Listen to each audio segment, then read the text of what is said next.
أعوذ بالله من الشيطان اللعين الرجيم. بسم الله الرحمن الرحيم.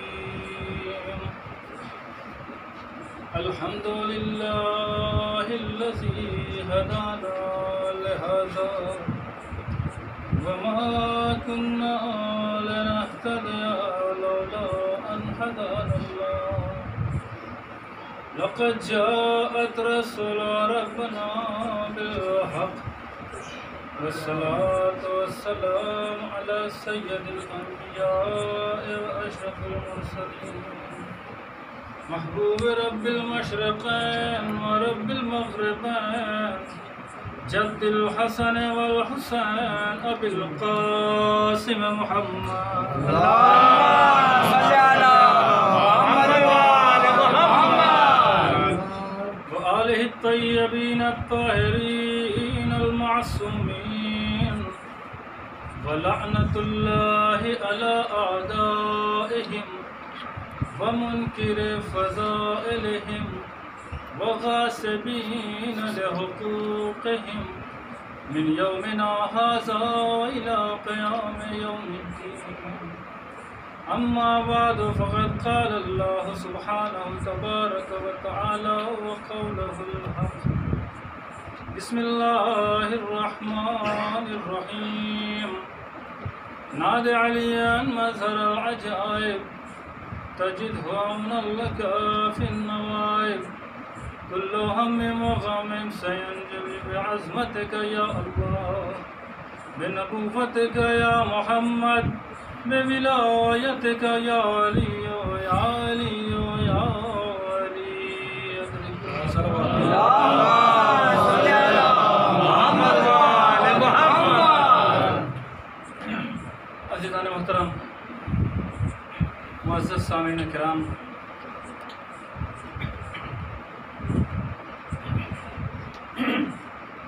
خالق کائنات، مالک بے نیاز،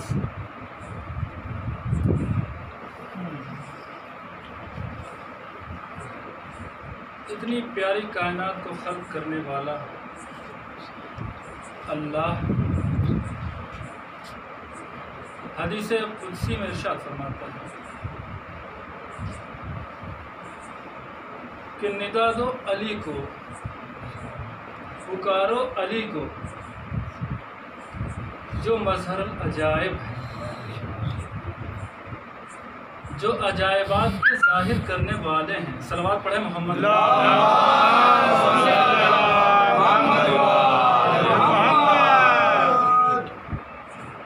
عزیزان محترم، ظاہر سی بات ہے مولا کائنات مظہر العجائب ہیں. عجائب کیا ہے؟ عجیب کی جمع. عجیب ایک چیز، عجائب جمع ہے بہت سارے عجائبات. تو مولا میرے ایک عجیب چیز کے ظاہر کرنے والے نہیں ہیں بلکہ عجائبات کے ظاہر کرنے والے ہیں. توجہ ہے عزیزان محترم، عجائبات کے ظاہر کرنے والے ہیں جن سے عجائبات ظاہر ہوتے ہیں. عجیب چیز کیا ہے؟ عجیب چیز اس کو کہتے ہیں جو چیز انسان کی سمجھ میں نہ آئے.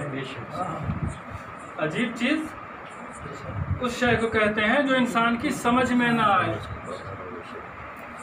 ایک چیز سمجھ میں نہ آئے تو وہ عجیب چیز. میرے مولا تو عجائبات کے ظاہر کرنے والے ہیں. تو عزیزو، دم بدم ہر جگہ پہ میرے مولا سے عجائبات ظاہر ہوتے رہے. دنیا حیرت میں پڑتی رہی، اور یہی نہیں کہ حیرت زدہ، حیرت میں پڑھ کے دنیا والے اتنے حیرت زدہ ہوئے کہ میرے مولا کو خدا کہنے لگے.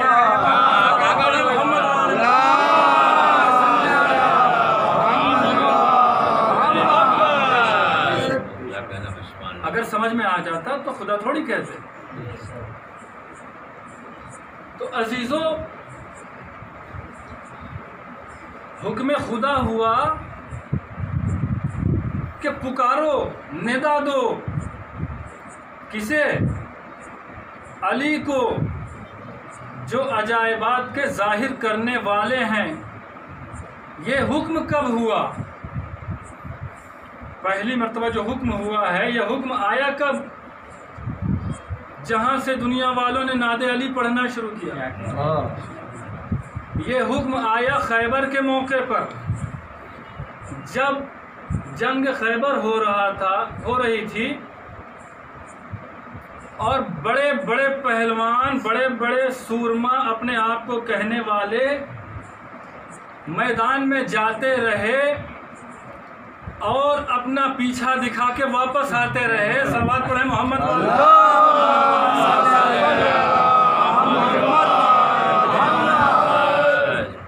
کوئی علم لے کے بھاگا، کوئی علم پھینک کے بھاگا، تو مسلمانوں کے چہرے پر ہوائیاں اڑنے لگی تھیں، مسلمانوں کے چہروں پر ہوائیاں اڑنے لگی تھیں، مسلمان پریشان، مسلمان حیران، خود رسول اسلام پریشان کہ کیا کیا جائے۔ تو عزیزان محترم، جب 39 دن گزر چکے اور رسول اسلام پریشان، رسول اسلام کو یہ مسلمان، نام نہاد مسلمان، بنے ہوئے خلیفہ، بنے ہوئے بہادر، بنے ہوئے لوگ پریشان، مسلسل پریشان کرتے رہے، تو حکم پروردگار ہوا کہ اے میرے نبی، ندا دو، پکارو علی کو جو عجائبات کے ظاہر کرنے والا ہے۔ محمد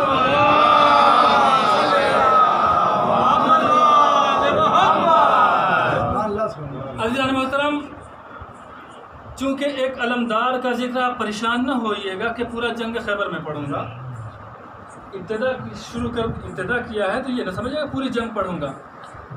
جنگ تو بہت طویل ہے، جنگ بہت لمبی ہے۔ جنگ خیبر پڑھنے کے لیے میں نے اس کا انتخاب نہیں کیا ہے، یہ تو اپنا عنوان کلام اس لیے قرار دیا کہ ایک علمدار کا ذکر کرنا ہے تو علم کا بھی ذکر ضروری ہے، اور علم جنگ خیبر سے شروع۔ صلوات پڑھیں محمد۔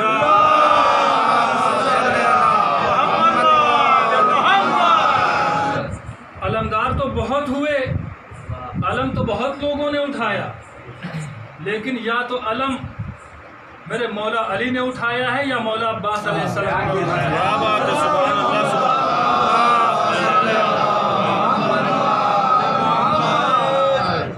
ان کی شان ہی کچھ ہے، ان کا انداز ہی کچھ الگ تھا۔ عزیزان محترم، جنگ خیبر سے پریشان نہ ہوا کیجئے، ذکر خیبر سے پریشان نہ ہوا کیجئے، ذکر خندق سے پریشان نہ ہوا کیجئے۔ عزیزان محترم، میں مانتا ہوں کہ تبلیغ بھی ضروری ہے اور فضائل علی بھی ضروری ہے، جنگ خیبر کا ذکر بھی ضروری ہے، جنگ خندق کا ذکر بھی ضروری ہے، جنگوں کا ذکر بھی ضروری ہے، اس لیے کہ جب مولوی یا عالم جنگ کا ذکر کرتا ہے، اپنے مولا کی شجاعت کا ذکر کرتا ہے، تو بچوں کے دلوں میں شجاعت پیدا ہوتی ہے۔ ایسا نہ ہو کہ ہم تبلیغ ہی میں الجھے رہیں اور ہمارے بچے بغیر جنگوں کو سنے ہوئے بزدل ہو جائیں۔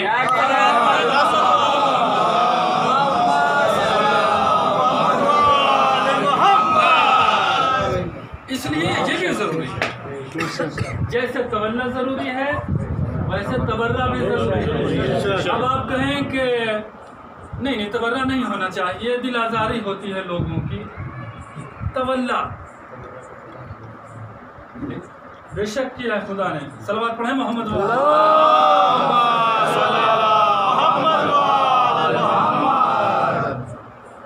تو عزیزان محترم، دونوں ضروری ہے، بیلنس برابر ہونا چاہیے۔ جیسے تولا ویسے تبرہ، دونوں فروع دین میں ہیں، دونوں ضروری ہیں، صرف تولا کر کے کام چلنے والا نہیں ہے۔ تولا اور تبرہ دونوں ضروری ہے۔ تبرہ وہ شے ہے کہ کہ جب تبرہ انسان کرتا ہے تو منافقت کھل کے سامنے آ جاتی ہے.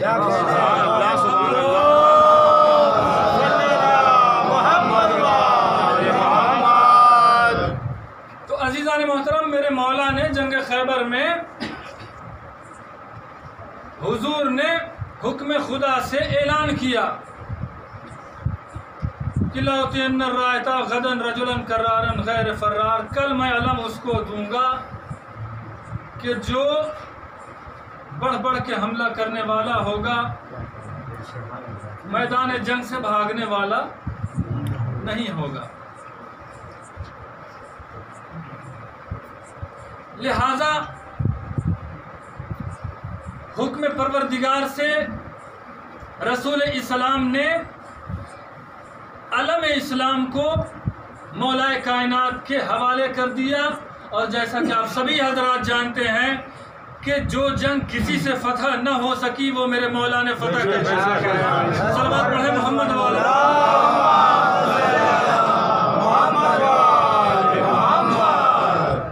تو عزیزان محترم، زیادہ طویل گفتگو نہیں، بس چند منٹوں میں آپ کی زحمت تمام کروں گا. عزیزان محترم، علم کا ذکر ہو رہا ہے، علم کا ذکر کرنا ہے، ایک علمدار کا ذکر کرنا ہے، اس لیے عنوان بنایا علم کو. میرے مولا کے ہاتھوں میں علم آیا، کیا شاندار علم تھا، کیا شاندار علمدار تھا. امیر المومنین، امام المتقین. عزیزان محترم، میرے مولا نے اس جنگ کو فتح کیا اور اس کے بعد کا یہ عالم تھا کہ جنہیں کبھی پیٹ بھر کے کھانا نہیں نصیب ہوا، بھوک مری کے عالم میں تھے، انہیں جنگ خیبر کے بعد مال غنیمت سے اتنا مال ملا، اتنا مال ملا، اتنی دولت ملی کہ وہ غنی بن گئے.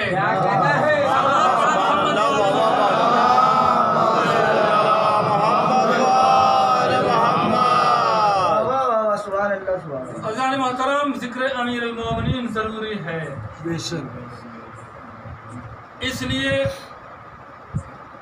ہم سب کو متحد ہو کے ذکر امیر المومنین کرنا چاہیے، فضائل اہل بیت بیان کرنا چاہیے اور سننا چاہیے. عزیزان محترم، متحد سے اتحاد یاد آیا.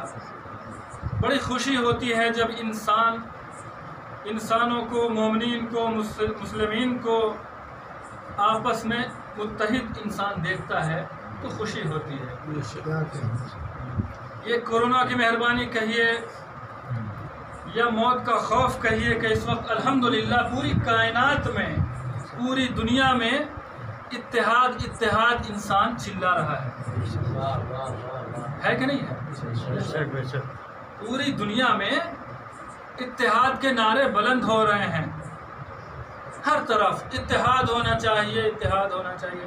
بے شک اتحاد ہونا چاہیے. اتحاد بہت اچھی چیز ہے. اتحاد بین المسلمین. دیکھیے جہاں جہاں کٹر لوگ تھے، شدت پسند لوگ تھے، وہاں پہ بھی اعلان اتحاد ہو رہا ہے. الحمدللہ ہوتا رہے گا. امید قوی یہ ہے کہ اتحاد کا پرچم بلند ہوتا رہے گا. اتحاد بین المسلمین بھی اور اتحاد بین المومنین بھی. صلوات پڑھیں.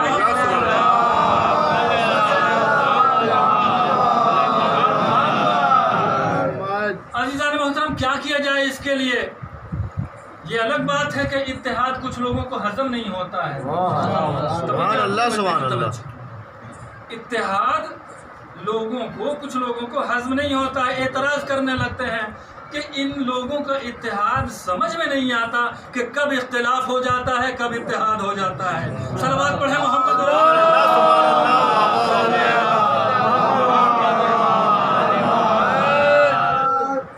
عزیزان محترم، اتحاد بین المومنین بھی بہت ضروری ہے.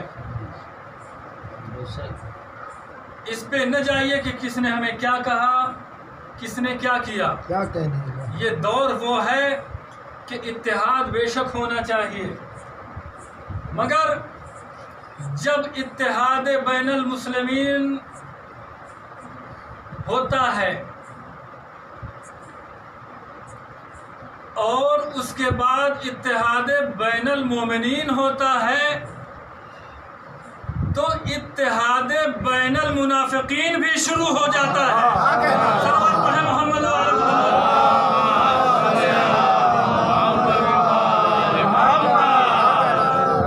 اس کے لیے کیا کیا جائے؟ جب اتحاد بین المومنین ہوتا ہے تو اتحاد بین المنافقین بھی شروع ہو جاتا ہے. سامنے کچھ منہ پیچھے کچھ، اسی کو تو منافقت کہتے ہیں. تو عزیزان محترم ایسا نہیں ہونا چاہیے، بالکل نہیں ہونا چاہیے. اللہ سے توبہ کیجئے، امام کی بارگاہ میں توبہ کیجئے کہ پروردگار اہل بیت طاہرین ہمیں اس بیماری سے نجات دیجئے. عزیزان محترم جو دنیا میں یہ کورونا وائرس پھیلا ہوا ہے اس سے کہیں خطرناک یہ منافقت کا مرض ہے.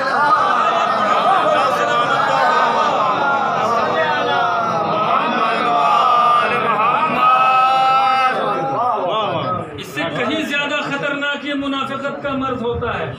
عزیزان محترم یہ تو انسان کو ختم کرتا ہے نا، کورونا انسان کو ختم کر رہا ہے، لیکن یہ منافقت جو ہے انسانیت کو ختم کر رہی ہے. صلوات پڑھیں محمد وعلی محمد.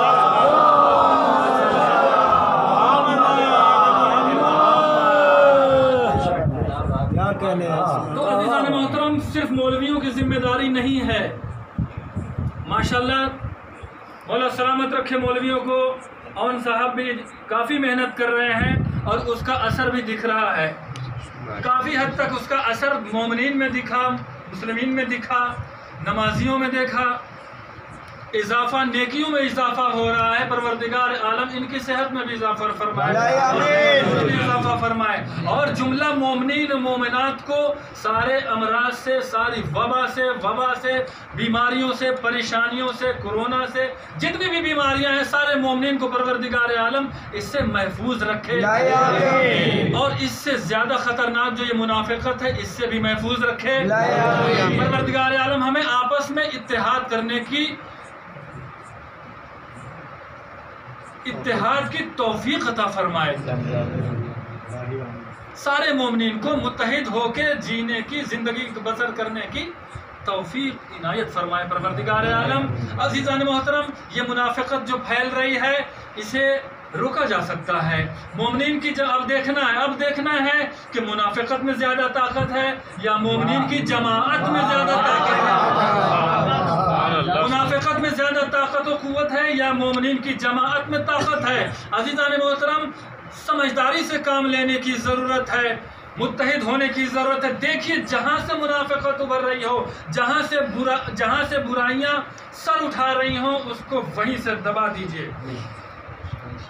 ہر انسان کی ذمہ داری ہے، ہر مومن کی ذمہ داری ہے کہ اس منافقت کو ختم کیا جائے اور آپس میں اتحاد ہو اور محبت قائم ہو. محبت پھیلانے کی کوشش کیجئے. اگر کسی کی کوئی بات بری لگ رہی ہے تو ایک جگہ بٹھال کے سمجھا دیجئے. عزیزان محترم سمجھانے کی ضرورت ہے. اگر ایک انسان کوئی کوشش کر رہا ہے کہ وبا پھیلائی جائے، یہ پریشانیاں پھیلائی جائے، یہ منافقت پھیلائی جائے تو عزیزان محترم آپ میں اتنی طاقت ہونی چاہیے کہ اسے روک دے. توجہ ہے عزیزان محترم؟ عزیزو آپ میں اتنی طاقت ہونی چاہیے، لیکن اگر ہم اسی میں خود بہہ گئے تو کام چلنے والا نہیں ہے. عزیزان محترم آپ اچھی طرح سے جانتے ہیں، آپ اچھی طرح معلوم ہے آپ حضرات کو کہ ایک مچھلی سارے تالاب کو گندا کر دیتی ہے. جیسے ایک مچھلی پورے تالاب کو گندا کر دیتی ہے نا، ویسے ایک انسان، چند انسان مل کے پورے سماج کو گندا کر دیتے ہیں. صلوات پڑھیں محمد وعلی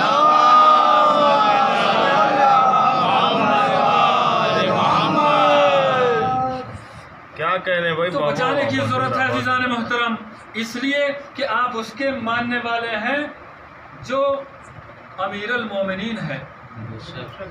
مومنین کا امیر ہے. اگر عزیزان محترم آپ اس کو اپنا آقا اور مولا سمجھتے ہیں، اپنا آقا مانتے ہیں، دعویٰ کرتے ہیں کہ ہم علی کے چاہنے والے ہیں، تو منافقت کو دور کرنا پڑے گا، اتحاد کو قائم کرنا پڑے گا. عزیزان محترم اس امیر المومنین کے ماننے والے ہیں کہ جس نے دنیا میں امن قائم کیا. یہ الگ بات ہے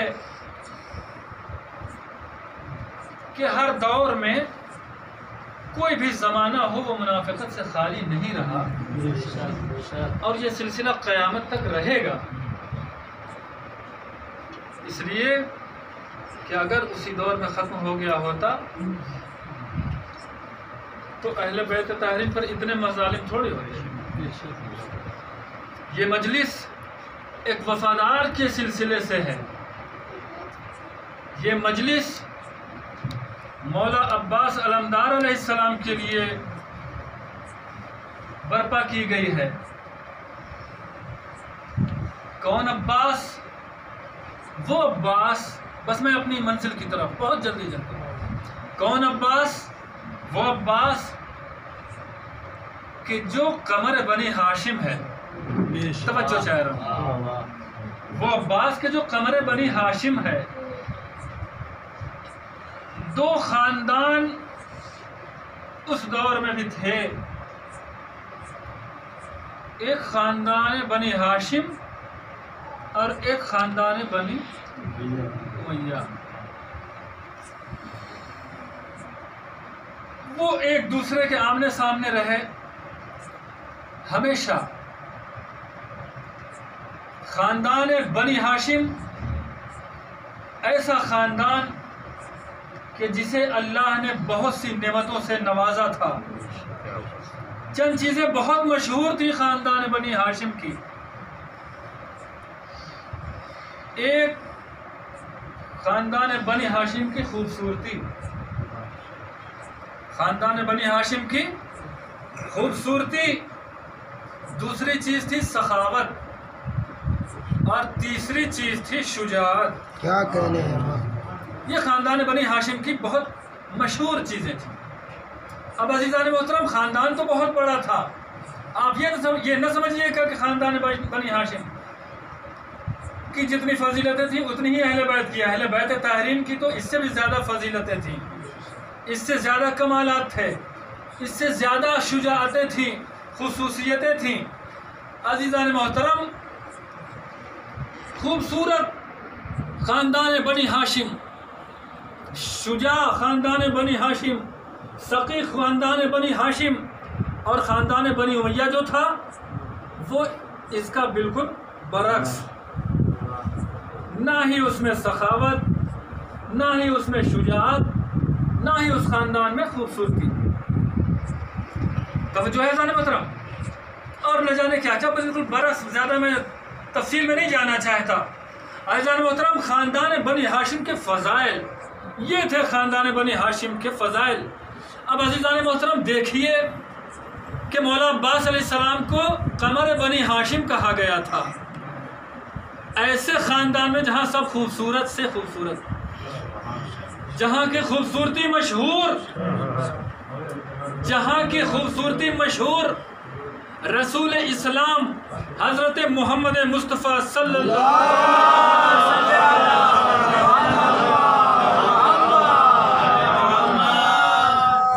خود حضور اتنے خوبصورت تھے، اتنے خوبصورت تھے کہ جب گھر سے نکلتے تھے باہر، راستے سے گزرتے تھے اور لوگ دیکھتے تھے تو پھر دوبارہ مڑ مڑ کے دیکھنے لگتے تھے.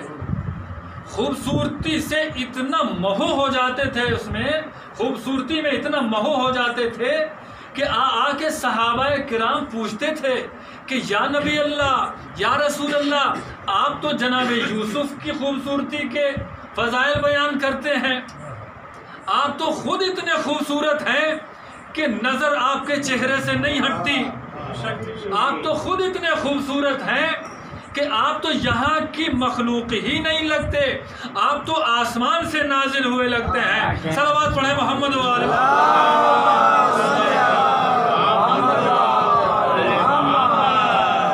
آپ تو آسمان کی مخلوق معلوم ہوتے ہیں۔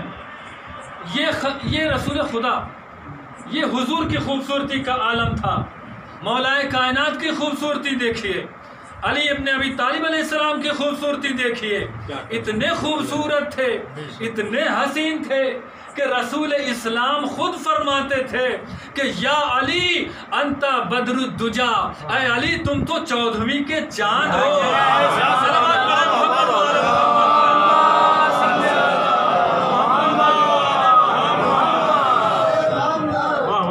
یا علی تم تو 14ویں کے چاند ہو، تم تو بدر مکمل ہو، پورے مکمل چاند ہو۔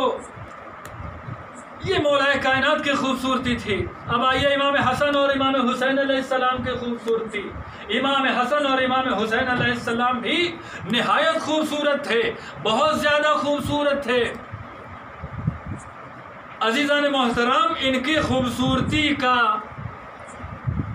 خوبصورتی تو ان کے ناموں سے ہی ظاہر ہو رہی ہے۔ حسن اور حسین نکلا ہی حسن سے ہے، حسن اور حسین بنتا ہی حسن سے ہے۔ ایسے حسین و جمیل امام حسن اور امام حسین علیہ السلام، اتنی خوبصورتی اس گھرانے میں، اتنی خوبصورتی کہ جس کا جواب دنیا میں نہیں ملتا، ایسے حسین و جمیل تھے۔ عزیزان محترم، اب اندازہ لگائیے کہ جہاں اتنے خوبصورت لوگ ہوں، جہاں اتنے حسین ہوں، جس خاندان میں اتنے خوبصورت لوگ ہوں، وہاں پہ اگر مولا کائنات کسی کو یہ کہہ دیں کہ ھذا قمر بنی ہاشم،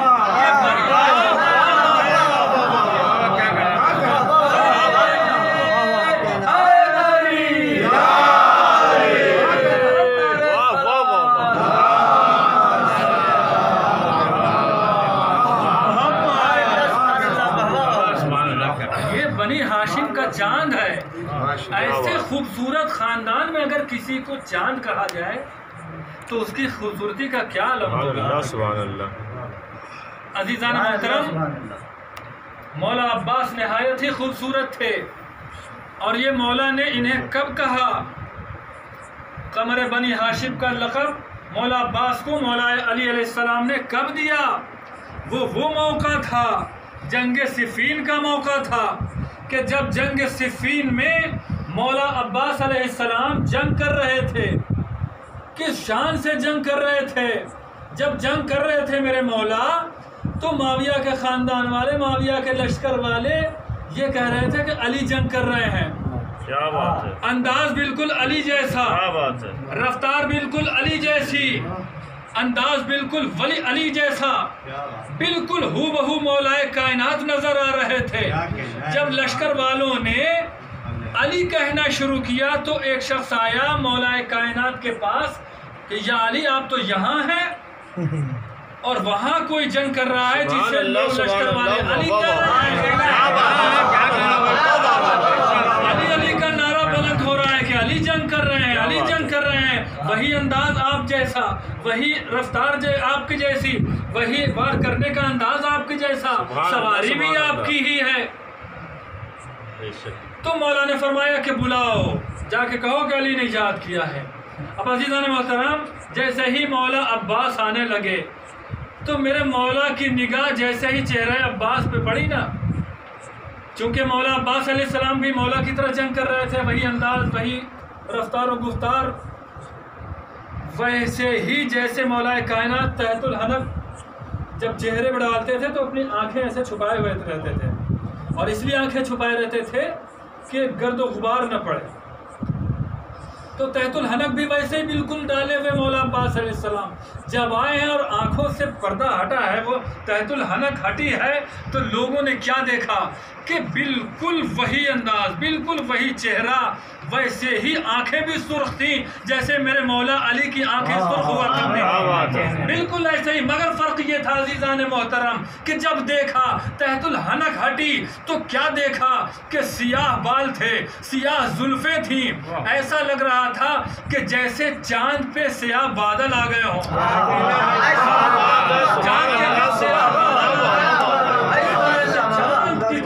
چاند پہ سیاہ بادل بکھرے ہوئے، چونکہ زلفیں تھی نا، چھوٹے بال نہیں تھے، بڑے بڑے بال تھے مولا عباس علیہ السلام کے، بکھری ہوئی زلفیں جب دیکھی تو میرے مولا نے بے ساختہ یہی کہا کہ ھذا قمر بنی ہاشم، یہ بنی ہاشم کا چاند عباس ہے۔ صلوات پڑھیں محمد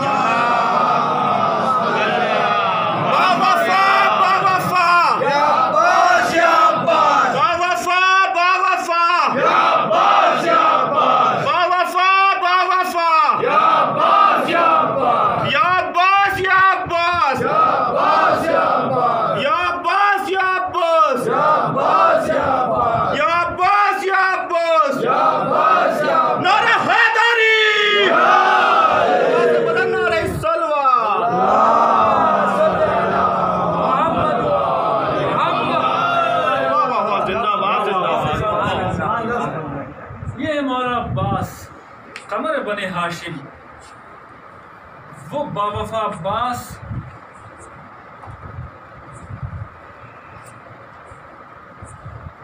ایسی علمداری کی، اس باوفا نے ایسی علمداری کی، بس میں اپنی منزل کی طرف، ایسی علمداری کی، علمداری تو عزیزان محترم بہت لوگوں نے کی، جناب حمزہ نے بھی کی، مولا کائنات نے کی،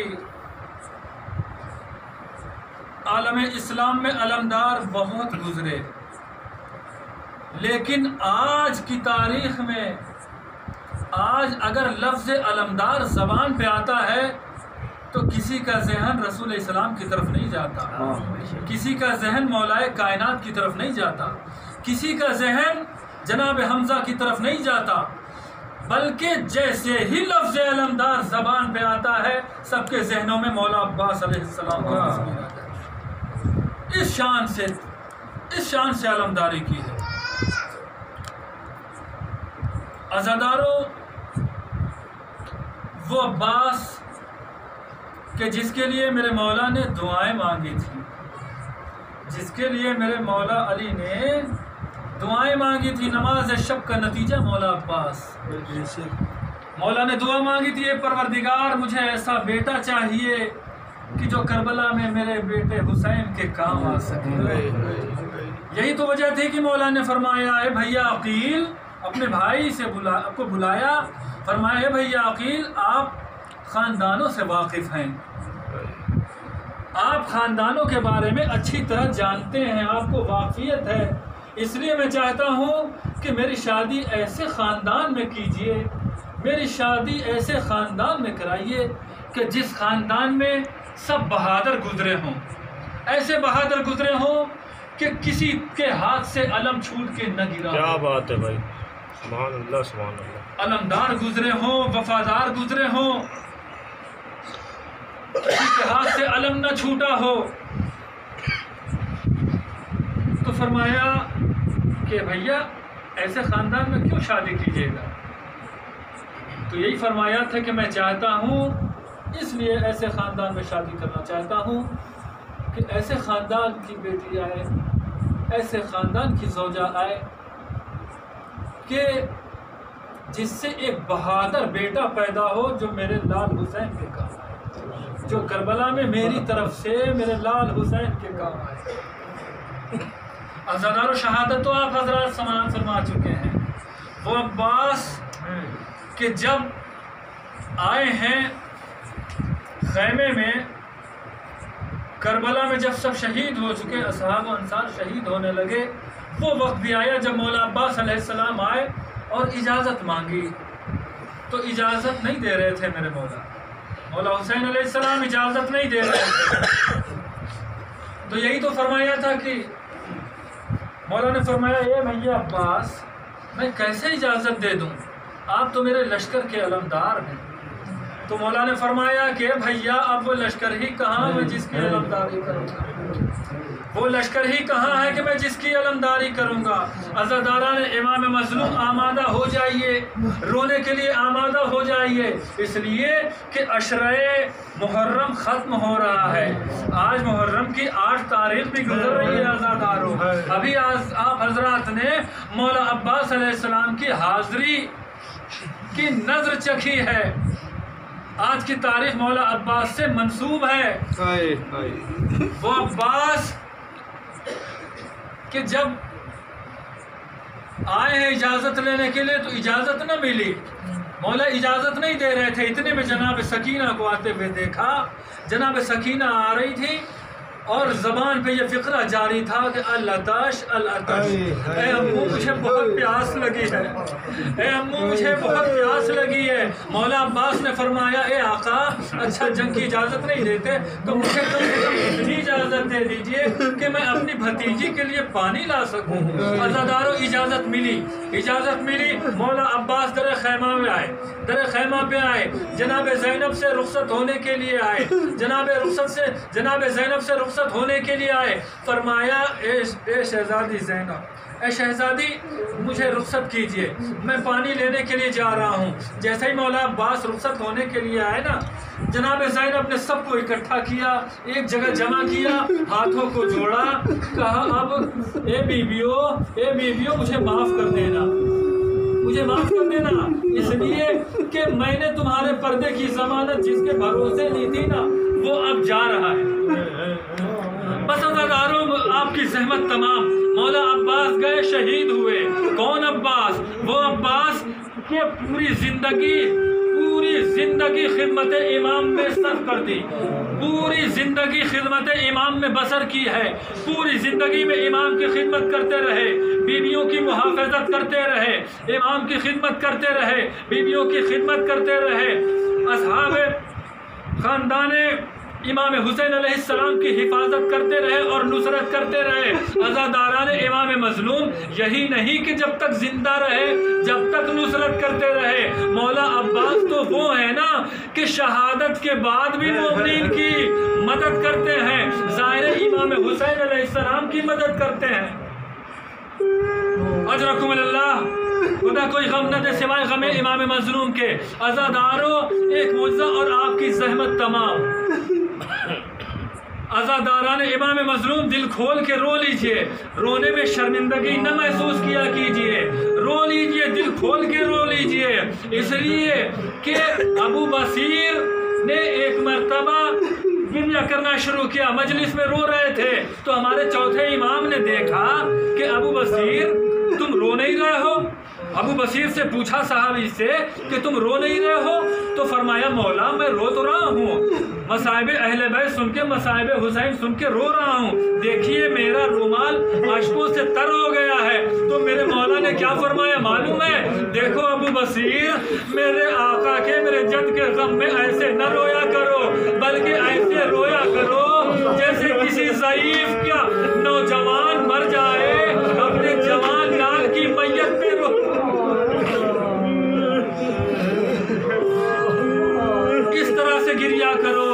عزاداران امام مظلوم کربلا، مولا عباس کا معجزہ اور آپ کی زحمت تمام۔ وہ پہلے کے زمانے میں، آج تو اللہ کا شکر ہے کہ مومنین کو زیارت آسانی سے مل جا رہی ہے، مومنین کربلا معلیٰ جاتے ہیں اور زیارت سے مشرف ہوتے ہیں۔ پہلے کا زمانہ ایسے گزرا ہے کہ بڑی قربانیاں دینی پڑتی تھیں، بڑی مصیبتیں اٹھانی پڑتی تھیں، کوئی اولاد کی قربانی دیتا تھا، کوئی اپنی قربانی دیتا تھا، کوئی اپنے ہاتھوں کو کٹا کے زیارت امام کے لیے جایا کرتا تھا۔ عزیزان محترم، ایک دور وہ ایک ضعیفہ تھی کہ جس کے دل میں زیارت امام کی تمنا تھی، غربت کے عالم کی وجہ سے نہیں جا پاتی تھی، دعائیں کیا کرتے تھے، اے میرے آقا، اے میرے مولا، مجھے کب کربلا بلائیے گا، ہمیں کربلا بلا لیجئے، اے مولا اپنی زیارت سے مشرف کیجئے۔ یہ دعائیں مانگا کرتی تھی اور ایک ایک روپے کر کے، ایک ایک درہم، ایک ایک دینار کر کے ایک اکٹھا کیا کرتی تھی کہ ہم اپنے مولا کی زیارت کو جائیں گے، اپنے کھانے میں کمی کر لیا کرتی تھی، بھوکی رہ جایا کرتی تھی، لیکن پیسے اکٹھا کیا کرتی تھی۔ عزاداران امام مظلوم کربلا، ایک وقت وہ آیا کہ جب اس ضعیفہ کے پاس اتنے پیسے اکٹھا ہو گئے کہ وہ کربلا جا سکے، ٹیکس ادا کر سکے۔ عزاداروں جب اس نے ٹیکس کے پیسے اکٹھا کر لیے تو جا کے راستے میں بیٹھ گئی۔ کیوں بیٹھی؟ اس لیے کہ ادھر سے زائرین کا جب قافلہ گزرے گا تو ہم ان کے ساتھ ہو لیں گے، زائرین جب گزریں گے ادھر سے تو ہم ان کے ساتھ ہو لیں گے۔ یہی ہوا، انتظار کرنے لگی، راستے پہ بیٹھی بیٹھی انتظار کر رہی ہے۔ کیا دیکھا کہ ایک قافلہ آ رہا ہے جو کربلا کے لیے جا رہا ہے۔ ضعیفہ نے پوچھا، ہے قافلے والے تم کہاں جا رہے ہو؟ جواب ملا، ہم کربلا جا رہے ہیں زیارت مظلوم کے لیے۔ یہ ضعیفہ ہاتھوں کو جوڑ کے عرض کرنے لگی کہ اس ضعیفہ کو بھی لیتے چلو، ہمیں بھی زیارت امام کے لیے لیتے چلو۔ لوگوں نے کہا کہ کیا تمہارے پاس اتنے پیسے ہیں کہ زیارت کر سکو؟ کہا ہاں ہمارے پاس اتنے پیسے ہیں۔ بس عزاداروں قافلے والوں نے اس ضعیفہ کو لیا۔ عزاداروں دل کھول کے رو لیجئے گا، عزاداران امام مظلوم ضعیفہ نے ان کا ساتھ پکڑ لیا، ان کے ساتھ چلی، وہ ضعیفہ ساتھ میں چلی۔ چلتے چلتے اس مقام پر پہنچی کہ جہاں تک ٹیکس ادا کیا جاتا تھا، پیسے جمع کیے، پیسہ جمع کرنے کے بعد شکر ادا کیا کہ شکر ہے کہ ایک منزل تو آسان ہے، ایک منزل تو طے ہو گئی، ایک منزل تو ادا ہو گئی۔ عزاداران امام مظلوم کربلا پھر آگے بڑھی، آگے بڑھی، آگے بڑھی۔ اس دور میں ظالم تھا، بادشاہ ظالم تھا، جو بھی زیارت امام کے لیے جاتا تھا اس کے دونوں ہاتھ کاٹ لیے جاتے تھے۔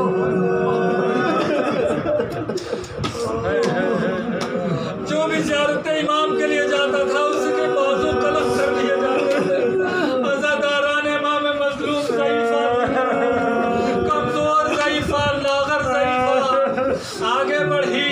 ایک وقت وہ بھی آیا کہ جب ظالموں نے اس ضعیفہ کے ہاتھوں کو کاٹ لیا، ہاتھوں کو جدا کر دیا۔ عزاداروں یہ ضعیفہ کوئی نہیں ہے، جب ہاتھ کاٹ لیے گئے نا تو شکر ادا کیا، کربلا کی طرف رخ کیا، اے مولا آپ کا لاکھ لاکھ شکر ہے، کم سے کم یہ منزل بھی تو آسان ہو گئی، اس امتحان میں تو میں کامیاب ہو گئی۔ عزاداران امام مظلوم اس لاغر ضعیفہ کے ہاتھوں سے خون بہ رہے تھے۔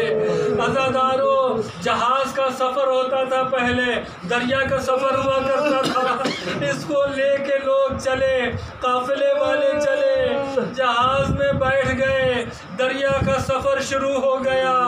عزاداران امام مظلوم جب یہ جہاز بیچ دریا میں پہنچا ہے تو اس میں کوئی بدبخت تھا، اس کے دل میں یہ آیا کہ اس بڑھیا کے پاس بہت پیسے ہوں گے، اس کا پیسہ لوٹ لیا جائے اور اسے اس دریا کے حوالے کر دیا جائے، اس کو یہی مار دیا جائے۔ ایسے بدبخت بھی تھے، ہمیشہ ہوا کرتے، اس وقت بھی تھے۔ اس ضعیفہ کے ہاتھ سے گٹری جو کچھ پیسے اس سے تھے اس کے پاس وہ چھین لیے، وہ لے لیے، اور لینے کے بعد اس ضعیفہ کو دریا کے حوالے کر دیا۔ عزاداران امام مظلوم جیسے ہی اس ضعیفہ کو اس دریا میں پھینکا ہے نا، یہ ضعیفہ تڑپ کے پکارنے لگی، اے مولا عباس، اے مولا میری مدد کریے، اے مولا کیا میری قسمت میں زیارت نہیں؟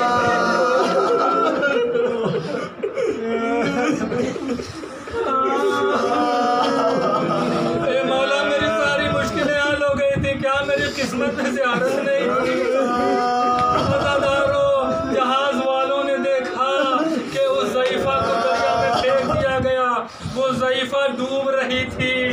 یہ قافلے والے افسوس کرنے لگے، کچھ رونے لگے، روتے ہوئے آگے بڑھے، لگتا ہے اس ضعیفہ کی قسمت میں مولا کی زیارت نہیں لکھی، یہ بیچاری نے اپنے ہاتھ بھی کٹوا دیے، مولا کی محبت میں اپنے ہاتھ بھی کٹوا دیے، لیکن اس کی قسمت میں زیارت نہیں تھی۔ یہ سوچتے ہوئے قافلہ کربلا پہنچ گیا۔ بس عزاداروں رو لیجئے، آپ کی زحمت تمام ہو گئی۔ آخری فقرے عزاداران امام مظلوم کربلا، عزاداروں جب یہ قافلہ کربلا پہنچا، یہی سوچتے ہوئے کہ اس ضعیفہ کی قسمت میں مولا کی زیارت نہیں تھی، اس ضعیفہ کی قسمت میں مولا کی زیارت نصیب نہیں تھی، نہیں لکھی تھی۔ عزاداروں جب قافلے والے پہنچ گئے اور مولا کی زیارت کرنے کے لیے جیسے ہی مولا کے زری کے قریب یہ قافلہ پہنچا ہے تو کیا دیکھا، حیران رہ گئے دیکھ کے۔ کیا دیکھا کہ وہی ضعیفہ جسے دریا میں پھینکا گیا تھا، جو ڈوب رہی تھی، وہی ضعیفہ تھی جو زری سے لپٹ کے گریا کر رہی تھی، لپٹ کے رو رہی تھی، مولا کے زری سے سر ٹکرا رہی تھی۔ عزاداران امام مظلوم کربلا، قافلے والے پریشان ہو گئے کہ یہ کیسا، ہم لوگوں نے تو اپنی آنکھوں سے اسے ڈوبتے ہوئے دیکھا تھا۔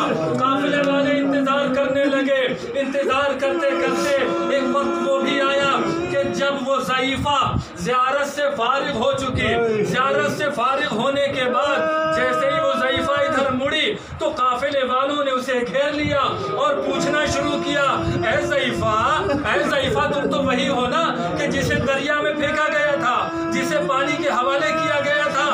اس نے کہا ہاں میں وہی ہوں، ہاں میں وہی ضعیفہ ہوں کہ جسے دریا میں پھینک دیا گیا تھا۔ تو قافلے والوں نے پوچھا کہ آپ کیسے یہاں ہم سے پہلے حاضر ہو گئی؟ تو ضعیفہ بیان کرنے لگی کہ سنو میں سناتی ہوں، جیسے ہی ان ظالموں نے ہمیں دریا میں پھینکا، ہم نے تڑپ کے اپنے مولا کو آواز دی، ہم نے تڑپ کے مولا کو مدد کے لیے بلایا۔ ادھر بلانا تھا کہ جیسے ہی میں دریا میں پہنچی، کیا دیکھا کہ ایک گھوڑے پہ سوار پانی چیرتا ہوا آیا، مجھے قریب آ کے اپنے گھوڑے پہ سوار کیا، سوار کرنے کے بعد چشم زدم میں ہمیں زری پہ پہنچا دیا، مولا کے پاس پہنچا دیا۔ تو اس قافلے والوں نے پوچھا کہ کیا تم نے اس کا نام نہیں پوچھا؟ کیا اپنے احسان کرنے والے کا نام نہیں پوچھا؟ ضعیفہ نے کہا کہ ہم نے نام بھی پوچھا، لیکن نام نہیں بتایا۔ جب نام نہ بتایا تو ہم نے یہ کہا کہ